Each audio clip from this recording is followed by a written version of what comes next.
I have found out, like Justine and Nicholas, both of them, Octane and Watson, they're characters that came in later in season, like at the beginning of season 1, then season 2. I've learned that they did not have to go to a callback. What was your experience auditioning for Caustic? Was there a callback, or was it just one read and you were done? I think there was one read and I was done because I worked them a lot on, because I'd already done Blisk. It's just me then. It's just me. No, well, I already had previous contact with them, so I'd done Blisk. Okay. And so I think they were kind of onto me. And I think they wanted me to do something in it, and so right. That was the fit, I think. So what I'm trying to say is don't blame yourself. I will anyway. Some was a kind of a big deal. Yeah. And some was, less of a deal. Yeah, of course. And this is how I learn what a small deal I am, by continuously interviewing people I work with and realizing I had to prove a few things. The crazy thing, though, see, I regard you, because I think I came to the industry probably after you did, the voiceover end of the industry. I regard you as a bigger deal than me because I knew your work. I can't imagine what work you would have known, but thank you. So chances are they were leaning in your direction. I think they had a notion that it could work, and then they just needed to make sure that I could not sound like Blisk enough to make it work properly. And I think that that's all that they were requiring. And there's also kind of he has a slightly erudite. I think it was good for an Englishman to play him in a way because he has this kind of slightly erudite, well-educated accent. Right. Dare I say it? And I think they were looking for that sort of very clean, sort of northeast, intellectual kind of American feel to it. So I think that put me in the right seat too. I honestly thought you were Fred Tatasciore for the longest time. I said, "Oh, that's my buddy Fred." I have to commend you because I've done a few accents, but I always said it's highly unlikely I'm going to fool a native. But in your case, I never would have guessed. Thanks, man. I mean, it's been my lot in life to be a dialect guy, just because I think I have what's called "stop me in the airport" looks. So I get cast as every dodgy foreigner that could be out there. So Arabs, Israelis, a Mexican doctor on Breaking Bad, Italian pirates, Armenians. I've done Indian, and even in voiceover, they don't ask me to do Brits that often. Really? So, yeah. So lots of South African, Australian. Kano in Mortal Kombat 11, who's a big brash Australian dude. Cuban Blisk obviously was South African. And so they just throw this stuff at me and I kind of busk it. So how many watch lists are you on then? I'm just basically a no-fly zone on two legs. Gotcha. Sounds to me like for on-camera casting, you're everything from the Mediterranean to the subcontinent. Let's just, we'll throw JB at it. Yeah, pretty much. Yeah, I'm doing an Arab in another game at the moment, and I just signed on to be a Chechen villain in Barry. Wow. Yeah, I noticed just your B on-camera credits alone are pretty impressive. Barry, Better Call Saul, Breaking Bad. I mean, just the B's alone, you're in 3 pop culture phenomenons. After C, it all goes downhill. Yeah. We get to T, and there was that walk-on on Three's Company when I was just a lad, and all right, we just lost. That show Turd? I don't remember. Yeah. I've noticed on your IMDb and on your Wikipedia, which I'm usually a little skeptical of Wikipedia, but it's for the most part it's accurate, that you have been a dialect coach for different productions. Yeah.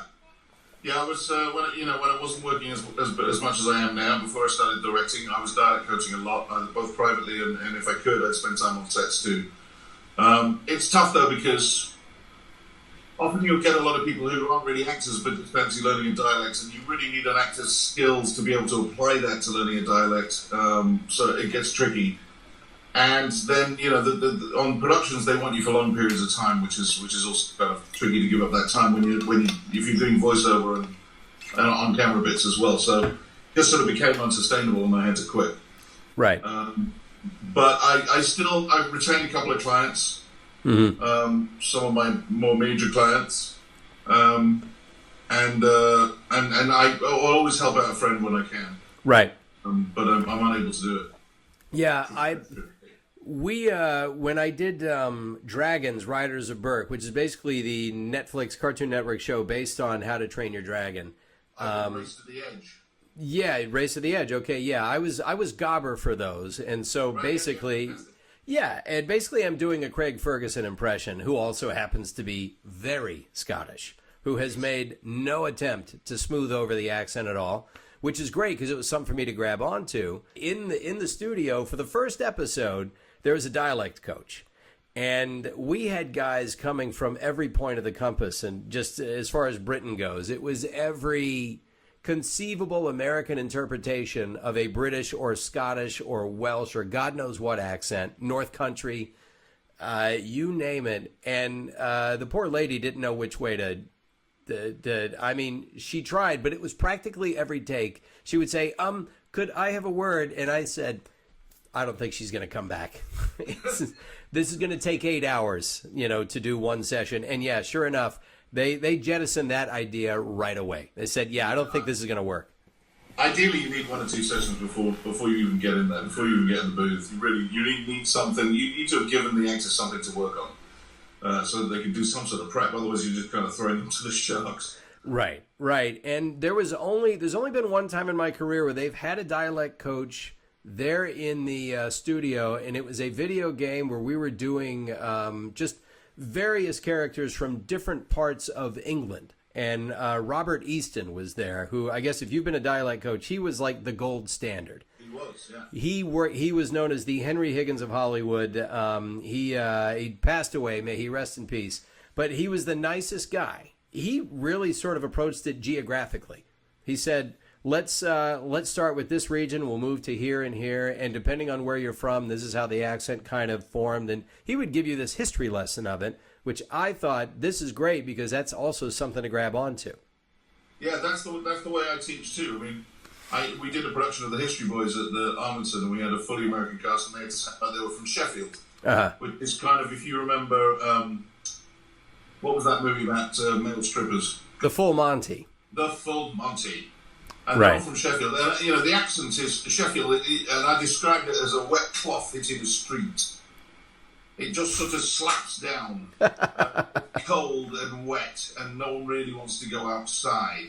And there's hills and mountains and stuff, and it's just dank, and so I think geography and history plays into it all the time. The accents in England can change every 10, 20 miles. Right. So it's quite extraordinary how quickly you can transmogrify through the country into different accents. So we grew up hearing a lot of it, so our ears kind of went to it. Right. Well, that also happens when your country is over 1,000 years old, and that's just as a country, as a geographical area sustaining different tribes. I grew up in a tiny village in Yorkshire, and when I came home from London, they'd sort of look at me a bit oddly and be like, "Has been to that London, has that?" But they were still saying thee and thou. Has been to that London, has that? Really? Yeah. Oh, it's not for me. No, I don't go to Big Smoke. No. That's amazing to me because a friend of mine, well, you must know him too, James Patrick Stewart. He basically was sort of grew up both English and American, and he met Sting. And I guess Sting was sort of a friend of the family, sort of. And he said, Sting, as soon as he met me, I immediately didn't hear this erudite Sting you would always see in interviews.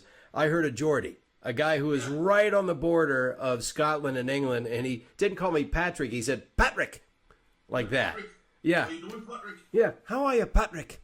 Yeah. So, yeah, it is amazing to me. All you have to do is change a town. And, yeah, you're suddenly getting a history lesson just by hearing someone talk. Absolutely. Yeah. I have this theory about Newcastle because Newcastle is only 30 miles up the road from where I grew up. Uh-huh. And they have this amazing way of talking, like, and if they're speaking really quickly, you're not really going to understand what they're saying, like, you know what I mean? Come on. And so that is also, that point in England is exactly where the Vikings entered England. And so I have this theory that it's this mixture of this kind of Nordic up and down, Swedish chef stuff. Right. And this Geordie that, has this amusing tune to it, like, I can't believe what you're talking about now.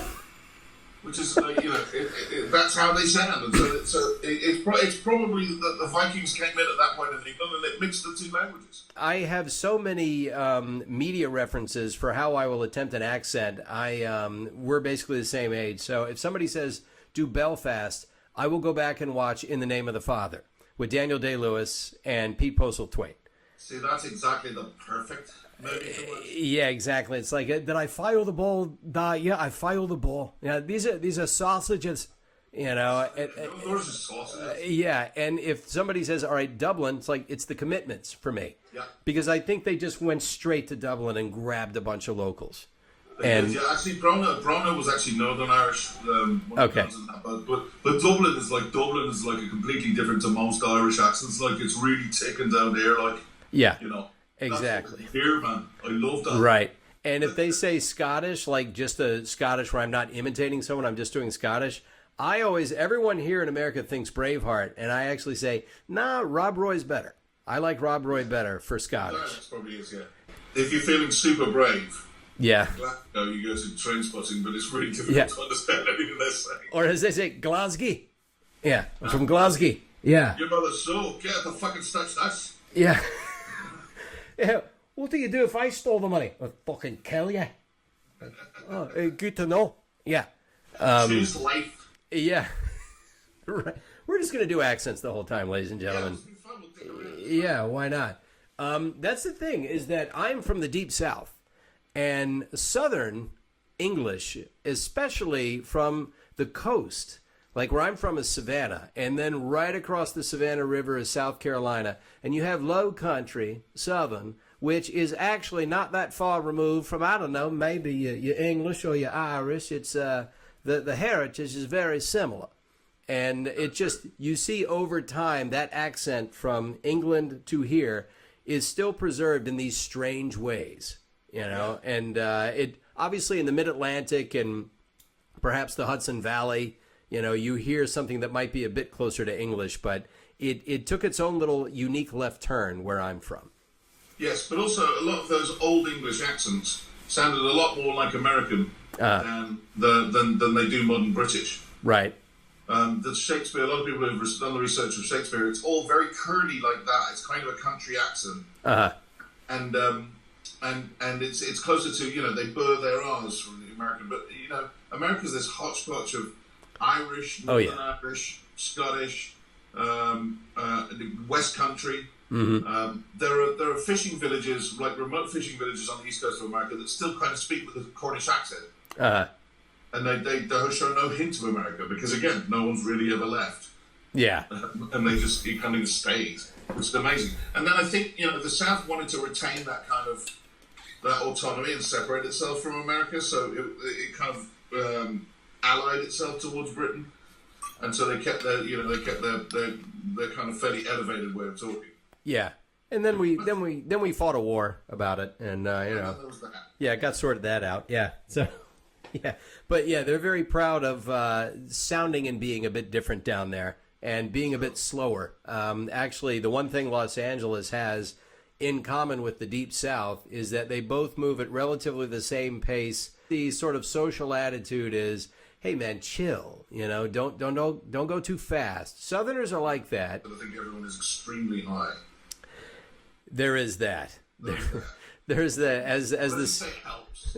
Yeah, as the saying goes, when God made the U.S., he tipped it sideways and everything loose rolled into California. How long have you been out here? You were born in Paris, correct? I was, yes. Son of a French and an English person.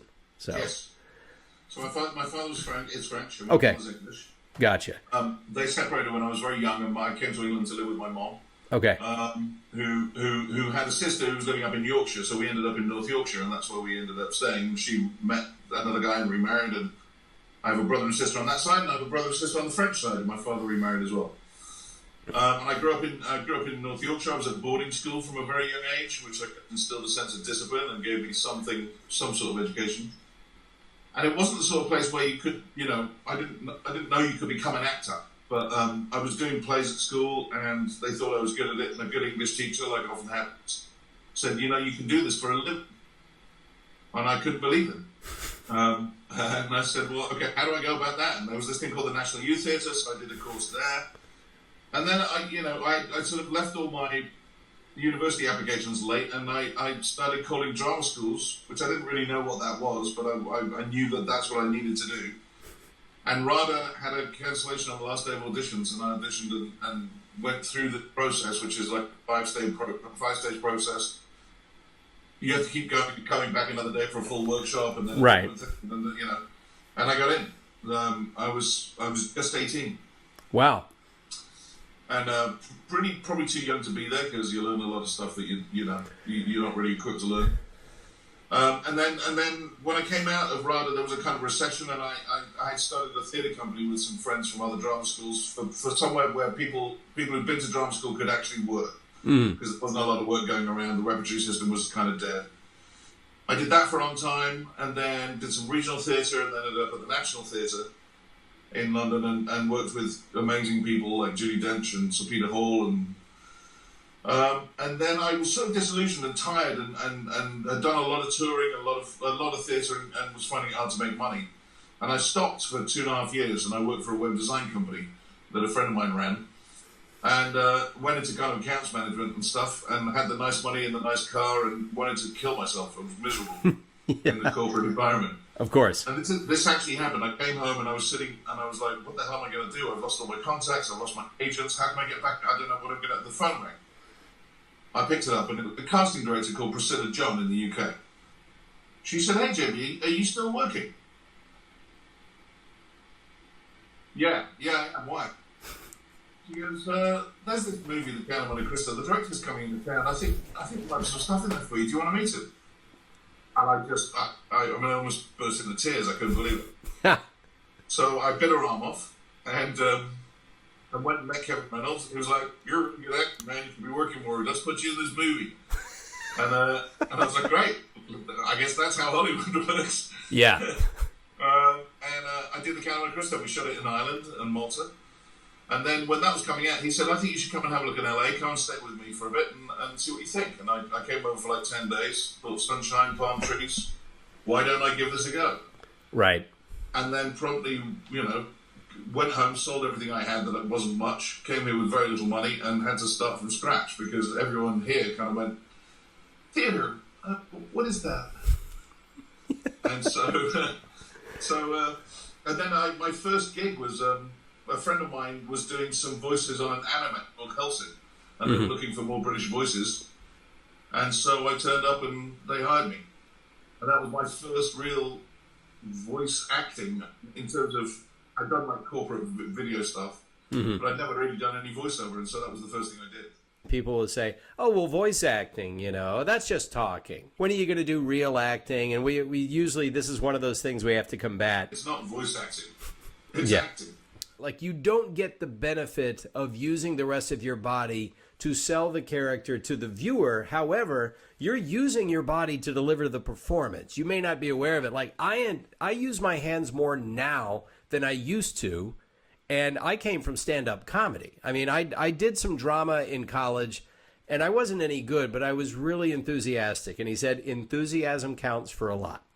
So, yeah, it does. It's a good place to start.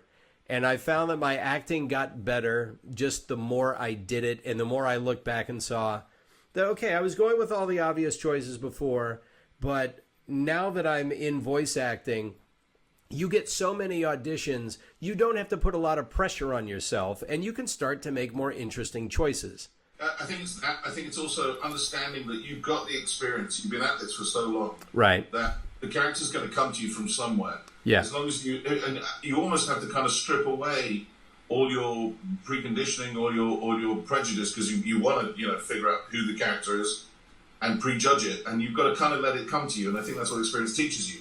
Right. And training and practice, like riding a motorcycle, is time in the saddle that will give you the experience. And to be honest, I think it's harder than it's not physically as demanding as theatre. Right. But it's certainly harder to get those characters when you don't have props and costumes and everything else and anything visual to aid you.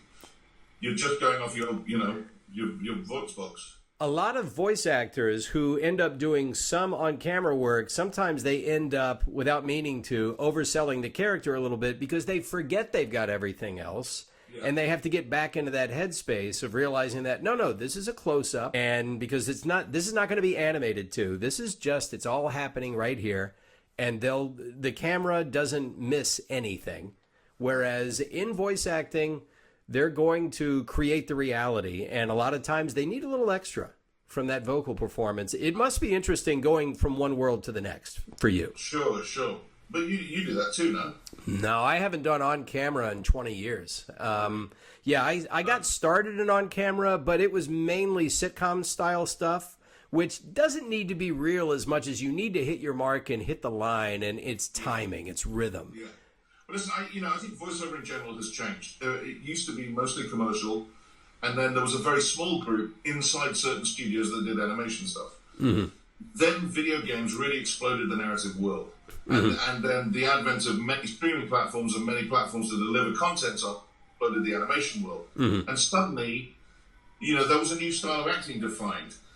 And I think moving from like commercial, which is often very confidential, whisper to your lover's ear, to the character work, where you really have to, if you don't bring it and punch through the microphone and really make it present, it doesn't really register. As a director now, it's much easier for me to take a performance and kind of squash it down, right, than it is for me to drag the energy out of someone who's not really giving me what I need. And so there is a difference there, and therefore when you travel between the two media, back on camera, you've got to bring it all back down again and realize just how much the camera reaches out to you. The microphone, I think you have to, with the character work, you have to punch through it a bit more. And that's not always easy to do if you're playing something very quiet and considered. Now we've got to a stage of video games where there are 1,000 different genres. Mm-hmm. And your fantasy work is different, so it's different to what I would do on World of Warcraft, to what I would do on Apex Legends. Right. Who's largely very subtle. Yes, as a matter of fact, Caustic is extremely soft-spoken, but the timbre of his voice, the texture of it is such that those words land pretty hard. He doesn't ever need to yell, except when they're all dropping. Being able to pull a performance out of an actor, you probably have a lot of empathy for the person on the other side of the glass. Yeah, I mean, it's a really intimidating thing to do. And, during the course of directing, you get a lot of celebrities from TV who come in and they want to do parts on video games. Right. And some of them really freak out. They freeze. Yeah. Because it's an alien environment. You're in a very absorbent black box. You have this giant microphone in front of you, which is intimidating as hell. You have this double glass protecting you from what's happening the other side. And when everyone is sitting the other side of the booth going, yeah, they're talking about what a shitty actor you are. Yeah.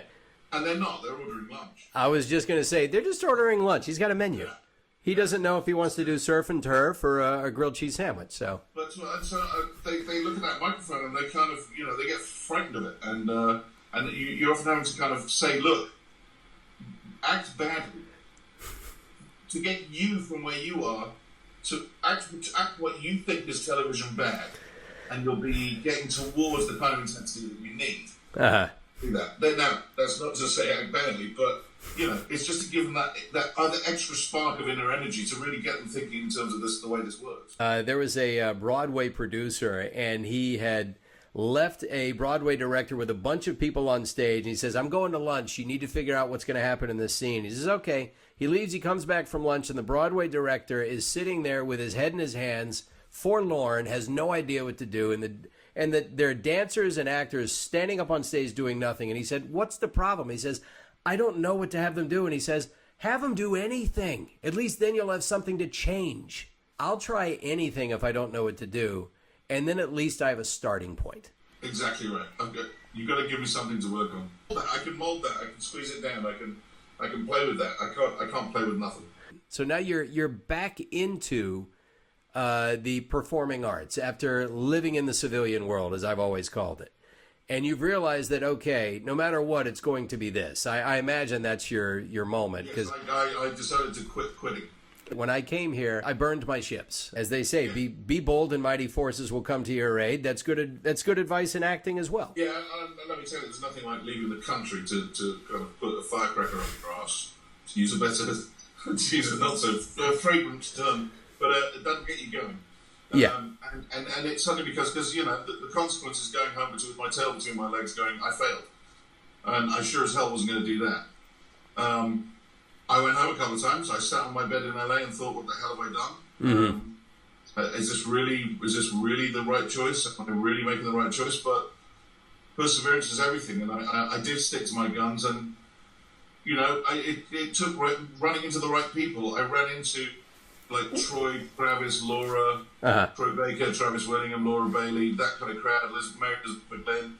And they saw that I wasn't crap and started putting my name around, and helping me meet new people and putting me in their projects. And that's how it kind of built.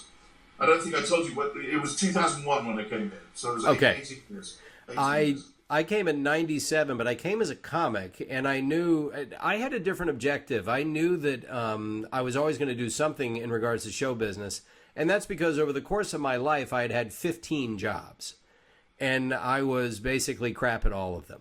And it became obvious to me, and I'm not that new agey, but the universe was telling me something, that you're going to be crap at anything that doesn't have to do with performing, and that's just where you're wired, and that's all there is to it. So I came, I'm going to be crap at that, but that's okay. Oh yeah, I some people, depending on what chat room you're in, I'm still crap at it, but here I am. But I came out as a comic, and the funny thing is, I learned a lesson from stand-up comedy. I've learned a lot of things from stand-up that have helped me with voiceover, that have helped me with performing in general. But from a career standpoint, I also learned what not to do, because my problem in stand-up was that I kept on thinking about how I was going to become famous. And I kept thinking, oh, there's industry in the room here. They're going to be with the networks. They're going to be with casting directors and production offices. I have to impress them. What do I need to do? And I in my gut, I knew I hated the very idea of all this, and yet I wanted what they were gatekeeping. And as you might predict, I went absolutely nowhere with that. And this was after having people whisper in my ear for years, oh my God, you're going to do so well. You're going to be so big and famous and this and that. You do all these voices, blah, blah, blah. Let me tell you, it was the exact wrong attitude to have. And before I knew it, I was slowly disconnecting from performing on stage and being on the road. But I learned that when you leave that and just get back into the actual joy of performing, things work out. Voiceover, to me, seemed like more of a meritocracy. If you were good at it, you would be recognized. If you were good at stand-up, it didn't necessarily mean you would get anywhere. It's very subjective. With voiceover, you can either do it or you can't. You can't hide. I didn't know anyone knew who I was. And then a few years later, somebody said, oh yeah, I've heard of you. I thought, how? Exactly the same for me. That's the joy of this side of the business. Mm-hmm. The joy of this side of the business is that we all know how hard it is. So we've all got each other's backs. Right. But if I don't have a job, there are five. If I can't do a job, there are 5 people I'll recommend. Yeah. Immediately, and they would do the same for me. Yeah. My biggest competitor probably might be Fred. He's also my best friend in the industry. Yeah. I adore him. We go out together a lot. We see each other a lot, and we adore each other. And that's really rare. That's really kind of special. Yeah. Fred actually is an ordained minister. The Universal Life Church of Modesto, for those of you wondering. When I decided to get married and my wife was kind enough to say yes and concede, then I told my agent, Pat, I said, I must know somebody that's an ordained minister. There must be someone you represent. She goes, oh yeah, Fred. So Fred married my wife and me. Yeah, Fred was the officiant. And Fred left a convention to come up and marry us, and then went right back to the convention. So he did it. He had a gig, and he dropped it so he could come marry us. That's the man I know. Yeah, exactly. I'm going to have Fred on this one of these days. Yeah, you should. Yeah. Not least because he's an enormous entertainment fan. Yes, an exceedingly talented individual. So, yeah. I once did a creature session with Fred. I learned more in 4 hours than I did in 40 years. As a matter of fact, folks listening and watching on the stream, Fred Tatasciore is basically one of the gold standards of any time. Like, he's a great actor regardless, But when you want to leave the human race and get into some sort of weird alien species, be it animal or vegetable or mineral, Fred's one of the guys. And yeah, Fred can conjure up God knows how many noises and make them all sound like, yeah, I could actually see that happening. Yeah. Most of them with his mouth. Yes, but not all. You're out here since 2001. Has there been a point, because we know we're not in the most stable of career paths, but was there a point where you feel like you have hit a groove and a lot of that existential pressure has been lifted? Yeah. I mean, part of me is loath to ever say that because I think of then that there's going to be the knock on the door and the guy going to be there going, Mr. Blanc, sorry, yes, we've discovered you are in fact a fraud. Yeah. But yeah, I mean, I think what changed everything for me, because I was always, like I've had a television career, but it's guest star. Right. I've done 30 guest stars. Uh-huh. Barry is going to be my first decent run at something. The most episodes I'd done on something before was 3. Okay. But, you can't do that many games a year, but I mean, I was cooking and doing maybe 7 or 8, maybe, that was big. Oh, yeah. I think when I started, the benefit of the voice acting was that it gave me, it meant that I had a stream of income that meant that on-camera stuff wasn't life or death. Right. So that took the pressure off that a little bit, and that helped build my confidence. And then when I started teaching, I suddenly, because it wasn't in my nature, I just kind of went, oh, I know shit. Yeah. And I can help people.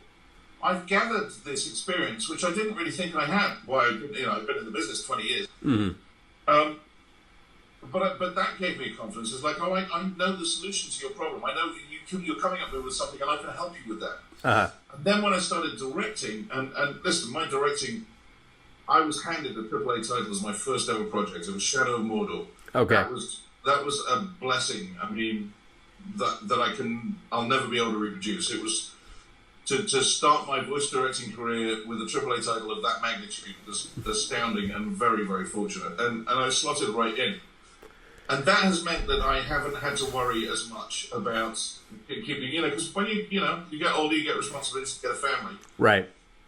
The low point, I think, was probably 10 or 11 years ago when I was slated to do 3 films that had German financing. Uh-huh. A massive recession hit. Germany pulled all the money out of America because of what Bush was up to. Uh-huh. And I was losing my house. Oof. I was in a tough marriage. I was losing everything. Uh-huh. And I was 200 grand in debt before I knew what I was doing. And I didn't have anywhere to live. I couch surfed off friends' couches for 6 months, and a few friends came to the rescue. And I was, it was like, okay, well, that's time to fall back. I mean, you could sit on a couch and do meth for 5 years. Right. I do not recommend. I haven't tried it, but I don't want to. Yeah. Or you can get your head down and work, and that's all I really did was just like, okay, so now every job is my last. Every job has got to be the best I can do, and it really altered the attitude. I didn't lose my sense of play. I wasn't not enjoying it, but I knew I had to really buckle down, and it saved my ass. And I'm very pleased to say that I've been able to climb back out of that hole and go beyond that. But there was a time where I think when I was after Shadow of Mordor, other companies started calling me for directing work. Uh-huh. And that's when I thought, okay, we've got a groove here that I can slot into. But I'm very, as an English theatre actor, I'm just very wary of ever taking it for granted because it really, I've seen it disappear so many times. Right. I've seen the kid get the big TV show, put the deposit down on the superbike in the house, and be fired the next week. Uh-huh. And he's in debt for 30 years. Yeah. Yeah. Just like, it's funny because actors don't live in solid gold houses just because you heard them doing a regional commercial for a pizza chain. Just because you see them acting next to an A-list actor does not suddenly bestow A-list status upon them. We struggle and yes, fight. We are satellites in orbit of this epicenter of stardom, and we are happy enough to be there and to bask in a lot of it. And yes, if you orbit long enough and you're smart enough with your money, you can carve out an adult life. You can live like a grown-up. but our money is never guaranteed. Yes, well, first of all, no one's going to get stinky wealthy doing just voiceover. I think it's hard. It can happen if you isolate one particular zone that you're brilliant at. Uh-huh. But by and large, the general rule is no one's going to get wealthy off that. Also, having kids in Los Angeles is extortionately expensive. My kid happens to have special needs. She's in a private school for gifted kids who are on the spectrum. It's inordinately expensive, and that's where most of my money goes. Right. And without any regret, but that's the reality. Mm-hmm. Yeah, the other misconception, and this was less true now, but more was true, actors are often quite shy people. The tragedy is that they became actors because they didn't really like who they were. They liked being other people. And that was certainly me as a kid. And so, to anyone who, feels like they haven't got the confidence to do this, it's great having a character to hide behind. Mm-hmm. And if you think of it as what you're doing is the character, if you're committed to the character can do anything. Ask JP to read at your wedding and he'll start sweating and get the leg shakes. But ask him to be a character and he won't have any problem. And so that's the other area that I think people don't necessarily understand. I think they mistake confidence for having the gift of the gab. We're good with words, right. We use words all the time, but confidence takes something else. It's something you build. Yeah, it is funny because actors can run the gamut personality-wise. I meet some where all you have to do is get them together in a room and they bloom. And it doesn't matter who's in that room. They will instantly start seeking connection. I'm one of those people. Bring me in to any room and I will try. I'll first gauge the level of the room and think, this is a pretty quiet room. Okay, maybe I should make it a little quieter. This one's pretty loud or sometimes, whatever it is, I'll find the level. I'm like water. Whereas other actors are total wallflowers. They will just sort of exist on the periphery. But if you give them a job, give them a script, say, here's your character, whatever that character is, that is what they become. And they've found a perfect vessel for that. They've found a perfect expression for it. But yeah, in life, you run across one of them and you think, well, he's so quiet. It's like, that's who he is, till you hire him. Yeah. Then you get the character. Let's see, somebody was asking, do we get residuals for doing an Apex Legends character? Yeah. I get, this is what I get. I got that. I got a t-shirt. We get paid for the sessions we do. And for every session, you get a session fee. And that's to be worked out actor for actor. There are no residuals for this particular game. Residuals are a very complicated issue in the world of video games. They at least have a bonus schedule put in now for games that you traditionally buy. This is a free-to-play game, so there will be no bonus structure for this particular game. But for games that you buy, if it sells enough copies, there's the occasional bonus for a voice actor. But do not let anyone tell you otherwise. You do not get rich off of a video game. If you are the star of that video game and it is a franchise that runs for a while, you will be well compensated. But no, you are not going to be making Dwayne Johnson money. That's just, that was one that I think someone probably won't remember to ask later. Thought I would address it now, especially since we're... That structure that we've got, we fought tooth and nail for a strike for a year to get. I mean, it's been very, very tough. I have two little ones of my own, and they both go to a private school. They are not on the spectrum. Well, technically, we're all on the spectrum. We are.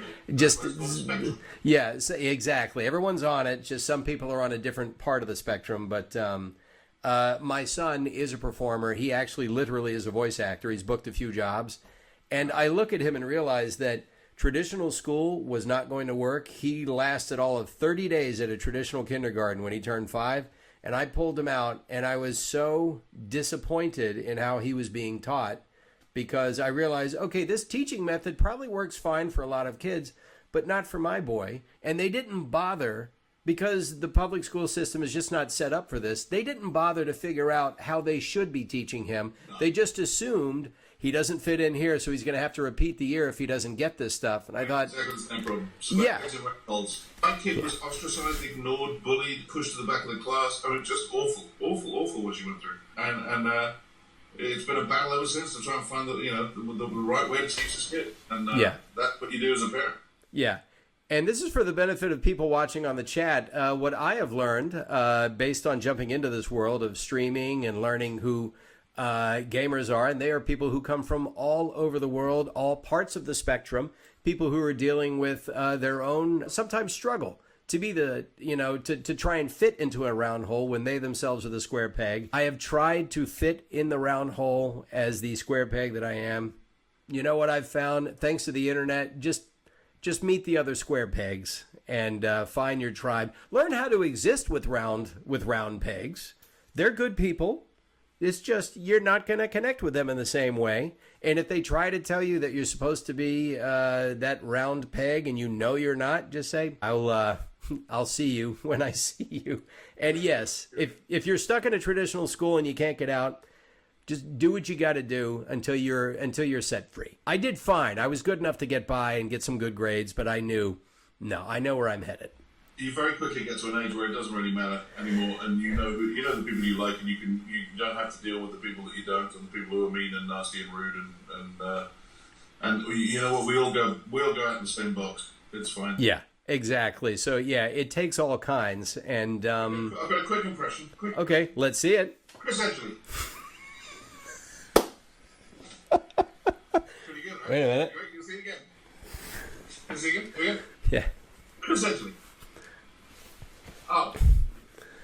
I'm just based on the accent you did. I'm guessing this was your director for Count of Monte Cristo. It's like, hey, you're pretty good at acting. I don't know where he's from. Sounds like he might have been. He's from Waco, Texas, and he's very dry. Oh well, if he's from Waco, he talked probably more out the side of his mouth. A lot of Texans do that. Your stuff in the movie's great, man. Really good. He's great.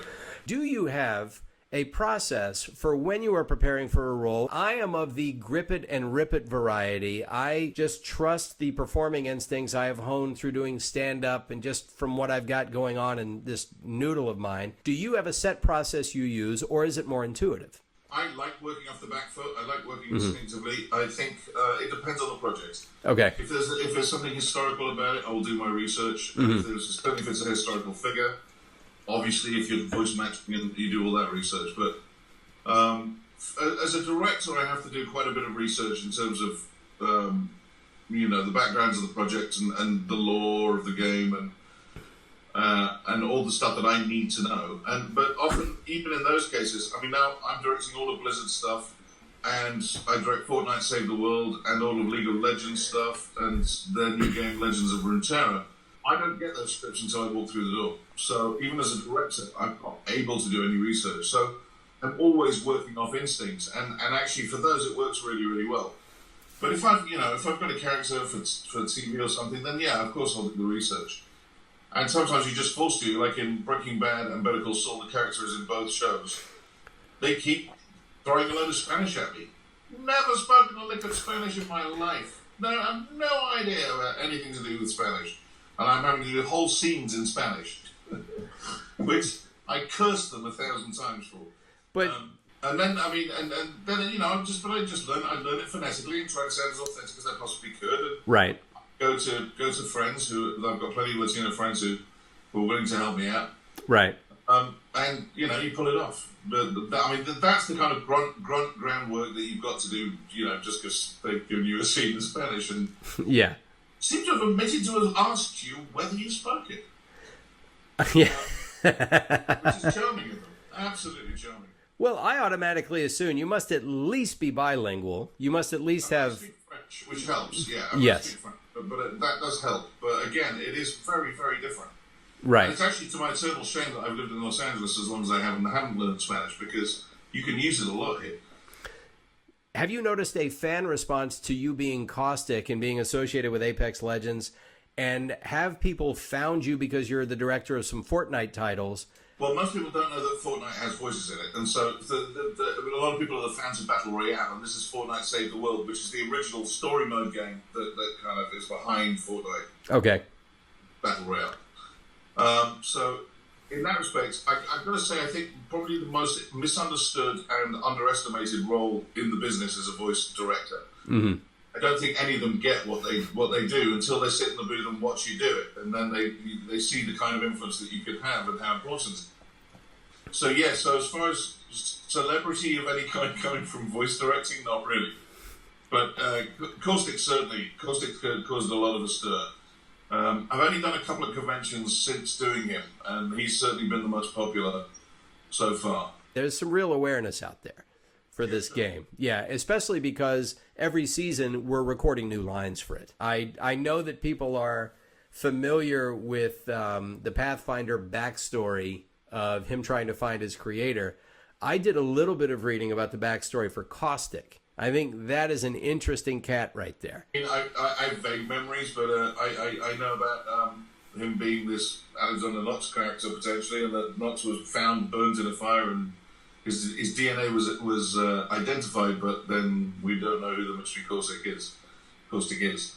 But yeah, and you know, yes, dealing with pesticides, creating this Knox gas, being very familiar with death.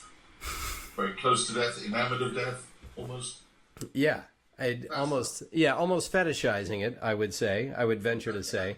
Yeah. I think I'm fine with that. Why not? I think somewhere he's got a book of shitty poetry that he writes. That he's definitely for his own consumption. Yeah. Yeah. That he fancies himself a bit of an amateur poet. Yeah. We'll start with astronomical. Do you guys like being tagged on Apex fan art of your characters? Should we tag you more often? I personally don't mind at all. I think it's flattering for someone to be thinking of the character in any way at all. So tag away. JB may have a different take on it. No, I absolutely love it. I think it's extremely flattering, and I think it's great. Got it. Love seeing it. Love watching it. Love seeing what people do with it. I play a character called Brom in League of Legends, and someone did a whole remix of Brom and all his lines to a track. It's a work of genius, and it's a fan remix. And I love that stuff. It makes me howl with laughter, and I show it to everyone. It's great. My friend Spartivian Alex, who I have gamed with a little bit online, I'd love for you to say, as Caustic, never give up, never give in, and add whatever you like as befits the character. It's never give up, never give in. After all, the alternative is deathly. By the way, when I wake up without enough sleep and I get low enough down in the voice box, I say, I think I could do Caustic. And then I hear Caustic and I go, not really. So, I need a few more cigarettes before that happens. Yeah, it's all relaxation. It's all just opening up and getting right down there. See, there you go. A technical tip for you, ladies and gentlemen, who are working on your own caustics at home. See, if you want to do Pathfinder, it's easy. You just have to be really happy and oblivious. There you go. I was thinking about this little conversation. The two could not be more opposite if you tried. I mean, he's all optimism and I'm all bleak. Pathfinder and Mirage have sort of a back and forth. Pathfinder and Crypto, everyone's an opposite of Pathfinder in some way because he's such an extreme. But if you were to do the odd couple, it would have to be Pathfinder and Caustic. Tig is asking, what is the best way to get involved in voice acting? And were you mad Pathfinder didn't get a Halloween skin? JB, do you think there's a valuable skill all directors have and a valuable skill some lack? Speaking for me with the Halloween skin, I didn't mind at all that he didn't get a Halloween skin. I love that I got to be a part of the trailer. And for JB, what is a valuable skill for the directors? What do some of them lack? Tread lightly here. Yeah, I mean, listen, I think I value most of all my acting experience in terms of directing because I empathise with what it's like to be in the booth and I understand what's going on for that person and I understand their battles. I think some directors tend to try to turn actors into something that they're not, and I try and look at what the actor themselves is bringing to the table, and take that and enhance that and make that work better and work to the needs of the client. I think an understanding of how tough the job is something that some miss, and they're getting better at it in terms of vocal stress. In terms of yes, understanding the mechanics of how a voice actor comes about a performance. The same with game companies. I think game companies, a game is a central engine, and you plunk functionality into that engine. And I think for many years, voice was thought of as another piece of functionality that you plug into that engine. I'm glad to say that it's changed a lot, and voiceover is curly and fluffy and tangled and interesting and malleable and can take things in any direction you choose it to. And and it really can stamp an identity on a game. And I think I'm enjoying the progression into that way of thinking. Breaks SBM asks, JB, what is your favorite Caustic voice line? He does have quite a few interesting ones. I'll tell you the one I love to hear when we're jumping. I feel most alive when rapidly approaching my death. That's the one I was looking for. I think that might be my favorite. Yeah. I feel most alive when rapidly approaching my death. I like no regrets. It's not in my DNA.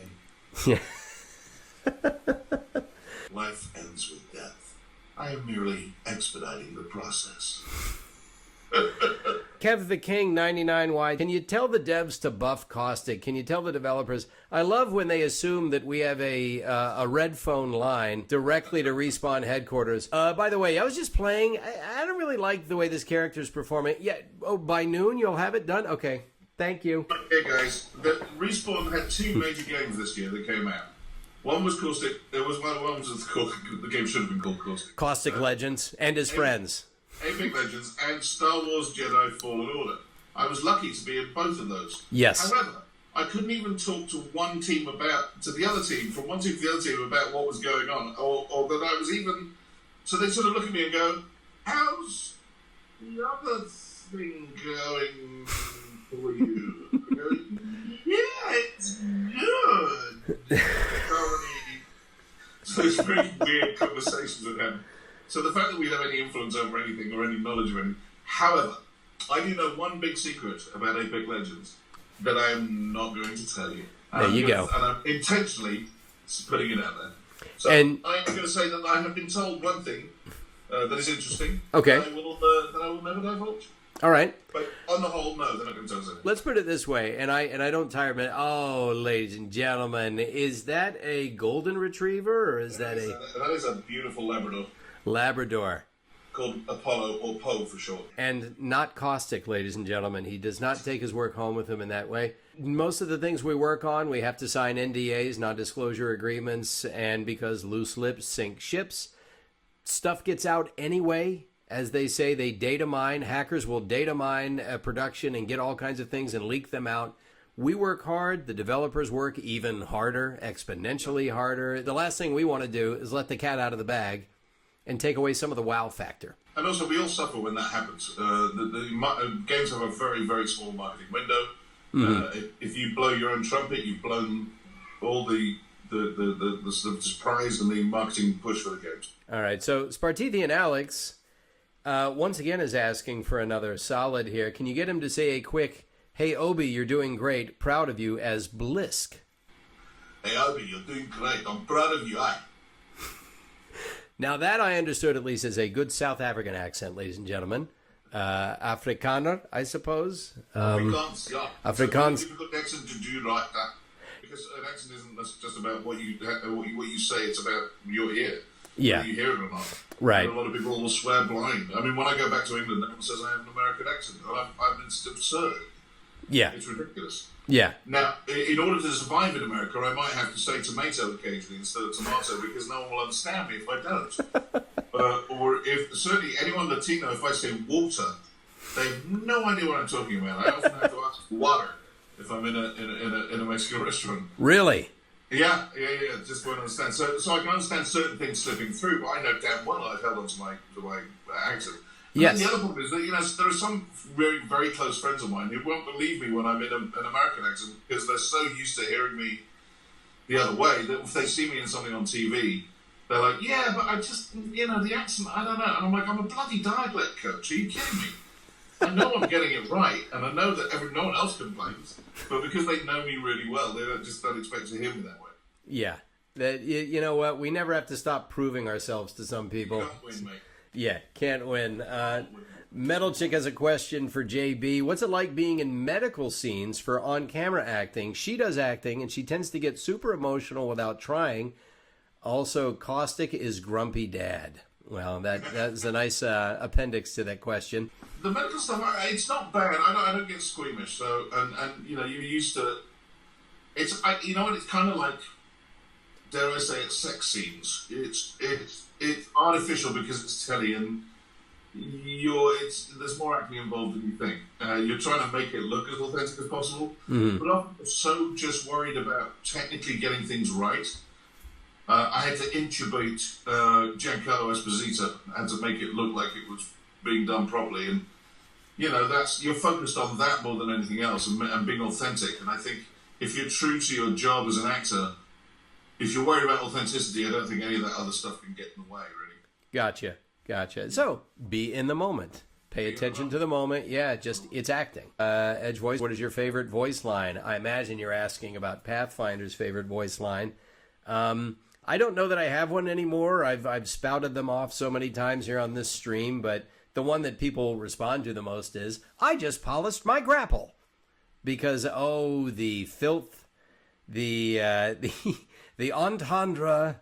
there's no lack of ways you can interpret that line, and it's the most innocuous thing that he could possibly say. I have to say, rightly so.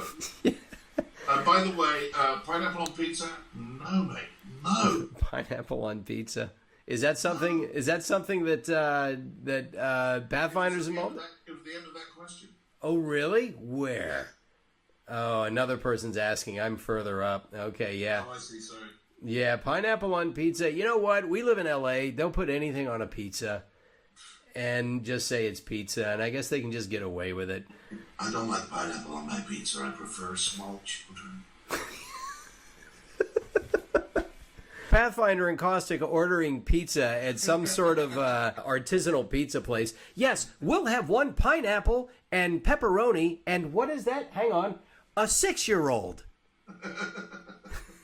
What else did you want on that, Caustic? I met a guy called Pepe Roni. I put him on my pizza. All right, I have a question. What would be, in your opinion, Pathfinder's and Caustic's heirlooms? See, I keep missing on what an heirloom is, and it apparently is just this object that you bring with you that you can use in hand-to-hand combat. I always thought for Pathfinder to be in character, it would be like a teddy bear that he just pretends is his creator. God, I don't know.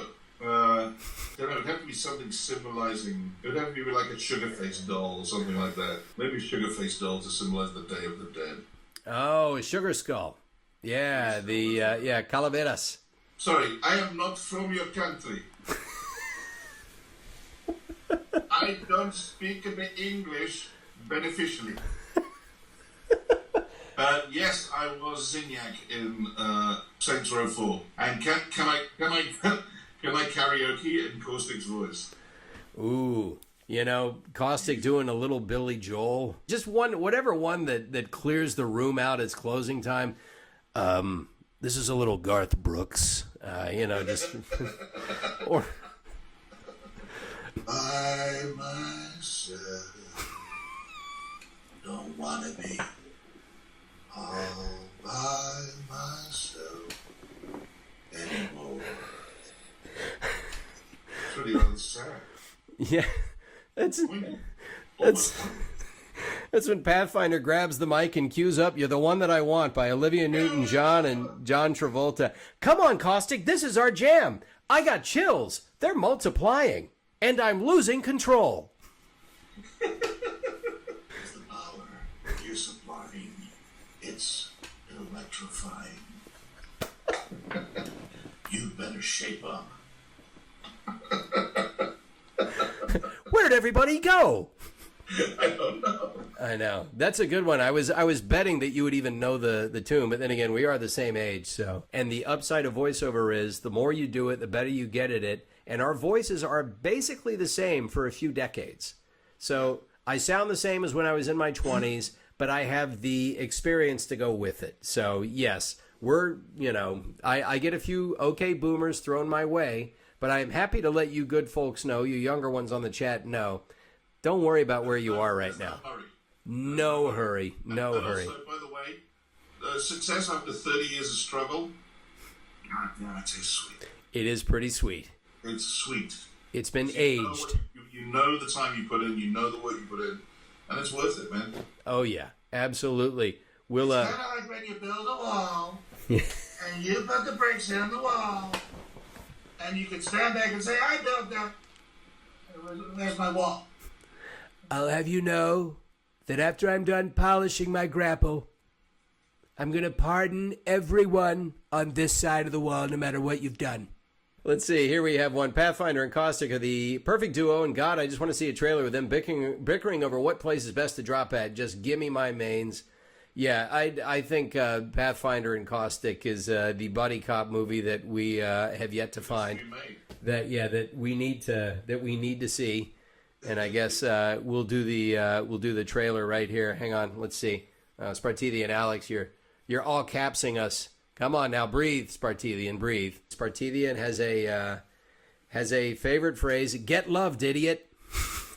That's great. That would be if Caustic ever became a life coach.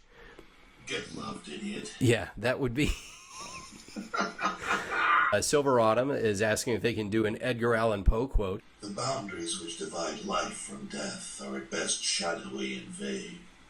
Who shall say where one ends and where the other begins? If you guys want to come up with a quick scenario for us, this will be our game of virtual freeze tag. I've never been really much for improv, but why not? This is what I call throwing Caustic to the wind. I always like just interchanging the characters. Pathfinder attempting to be Caustic, if you... I mean, anything Caustic says, you run it through Pathfinder's algorithm. It's like, I don't know what the big deal is. He seems like a nice guy to me, honestly. Caustic being forced to care for a sad Pathfinder. So, what's with the horse face? Well, I like to think that I'm always happy on the outside and the inside, but I just can't fake it for much longer. But that's the whole point. Faking's what it's all about. What's wrong with you, kid? Shape up. Well, I was polishing my grapple and I got to the end of it, and then I realized, what if there's no more grapple? There won't be if you keep doing that. Besides, it'll make you blind. Well, I do only have the one eye. Now that I think about it, I guess you have to do the best with the time you have. Hey, while we're at it, we should probably find a place to land. The ground's getting closer. I'm sorry, I just lost it. Yeah. Oh, look, the path he found was depression. Good one. The path he found was depression. Does Caustic have a villain laugh? Yes, I'll do a Caustic villain laugh for you.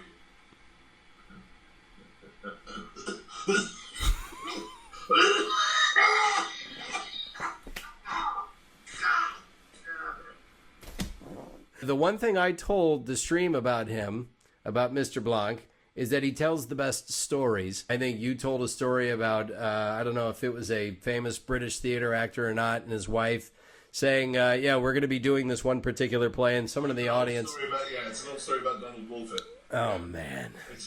We're delighted, is at the theatre having done the show, the curtains move, and Andy comes and goes, thank you for your outpouring of joy for our poultry offering this evening. The theatre is my favourite theatre in the United Kingdom. I said every other theatre on the rock.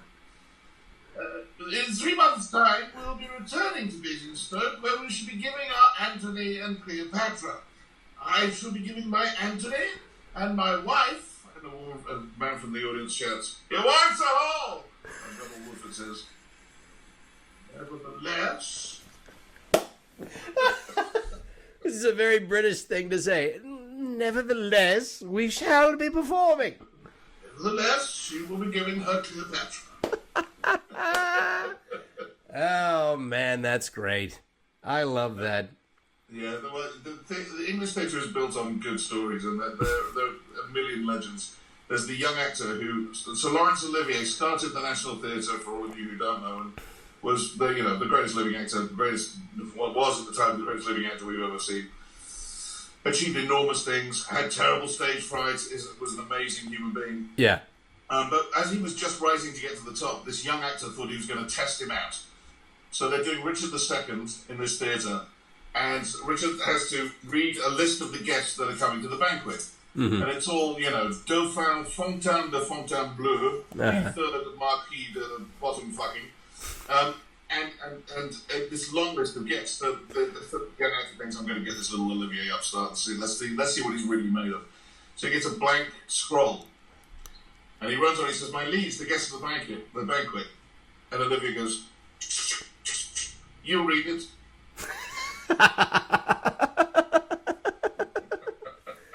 Yep. Thinking on your feet. The best, if you guys ever want to see one of the greatest raconteurs of all time, and of course, sort of a name in the acting world, is Peter O'Toole. No, I mean, you can't, like I do sort of a Peter O'Toole, but you can't do it without holding an imaginary cigarette in the longest filter you've ever seen. And just look up Peter O'Toole on any talk show, especially any late night talk show, because usually he's either drunk or he's, you know, like no longer drinking, but he's got this reserve of alcohol that must be stored in his skin cells that keeps releasing itself. He was flying from Japan to Los Angeles to do Johnny Carson's talk show. And he said, and Johnny Carson said at the time, I thought you were bombed out of your gourd. In other words, I thought you were really drunk. And he says, well, we left on Sunday and we arrived on Saturday, which alarmed me, for starters. And he said, and when you fly from Japan to Los Angeles, you keep landing in various ports, Honolulu and so on and so forth. And every time we landed, it was cocktail hour. And one doesn't want to be discourteous.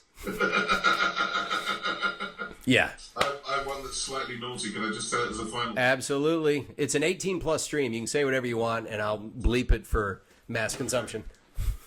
Richard Burton was once approached by an American who said, Mr. Burton, you know, you and I, we have something in common. We're both Celts. And Burton goes, I know, sir. I am a Celt. You are a Sant. Is there anything you would like to say, whether as J.B. Blanc or as Caustic or as any of your characters? Yeah, you guys are the best. This has been a hell of a ride being on this game. I look forward to a lot more.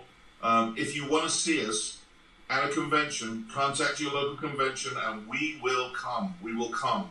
But it's going to take a lot of you to holler at them. Let them know you want to see us and we'll be there. So thanks for all the support. You guys are amazing. This game rocks. Chris Edgerly, ladies and gentlemen. What a dude. And let's do it again. Absolutely. Absolutely. And I second that emotion, as Smokey Robinson says. We would love to show up at your convention and do a special Apex-themed one. Who knows?